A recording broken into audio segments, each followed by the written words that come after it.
өзімен шытасып тұрғандай. Халық үніне құлақ асатын мемлекет бұл шын мәнісінде әділетті мемлекет құру тұжырымдамасы. Азаматтардың мәселелерін тыңдап, көріп қана қою жеткіліксіз, ең бастысы дұрыс және әділ шешім шығару қажет. Айналайын атамекен ақмекен, қандай қазақ іздеп сені тапты екен. Туған өлке тәтті екен ғой, тәтті екен.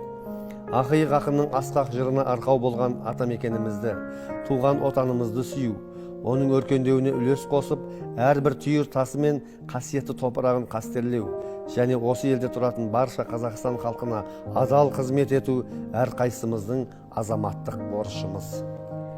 Ендеше осы бейбіт күннің қадірін біліп, кешегі бабаларымыз аңсап, біздің бақытымызға бұйырған тәуелсіздігімізді көзіміздің қарашығындай сақтап, болашаққа тапсыру жолында адалдықпен, парасаттылықпен, әділдікпен, сенімділікпен елге қызмет ету әрбір азаматтың бағытынан жаңылдырмас темірқазығына айналуы тиіс. Сонда ғана болашағымыз жарқын болмақ.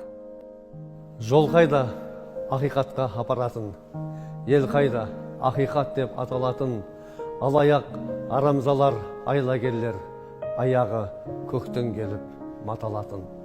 Мұқағали ақын аңсаған адалдық пен сенімділік, парасаттылық пен әділдік қай қоғамға да ауадай қажет. Мұндай қасиет әр адамның бойына бесіктен дарып, балалық кезінде қалыптасып, жастық шағында амалына айналса, қартайғанда өз жемісін береді. Отанына, туған халқына адал қызмет еткен адамның ғана абыройы әрқашан биік болады. Тәрбиенің тал бесіктен басталатынын ескерсек, балалық шақ адам өмірінің ең негізгі бөлшегі. Жастық дәурен бесіктен алған тәрбиенің көрініс беретін кезеңі. Дәл осы кезде адалдықтың дәнін егіп, әдептілікпен суғарып, жауапкершілікпен күтім жасағанда ғана, ел ағасы жасына жеткенде, айналасындағы жұрт сөзіне сенетін, жастар соңынан еретін көшбасшы атаналады. Сонда ғана Мұқағали ақын айтқандай, жап-жасыл болып жан-жағым, тұратын ылғи көктем боп, жарқ етіп өткен арманым, өкпем жоқ саған өкпем жоқ деп, өткен күнге өкпе артпай, көппен бірге көктемдей шуақты күн кешкеніңізді мақтан ете аласыз. Бүгінгі адалдық сағатында Мұқағали ақынның өлеңдері арқылы адам баласы үшін ең аяулы болған жастықтың қадір қасиетіне тоқталдық. Осы айтылған ойларды санасына сіңіріп, қорытынды шығара білген кез келген жастың адалдықты ту етіп, әділдік жолмен жүретініне еш күмәніміз жоқ. Ойлы жас, өлең менің сырласымдай, сырлассам да құмарым жүр басылмай, айтып өткен ақында арман бар ма, жүрегінің түбіне кір жасырмай. Адалдық сағатында өздеріңізбен сырластық, ой бөлістік достар.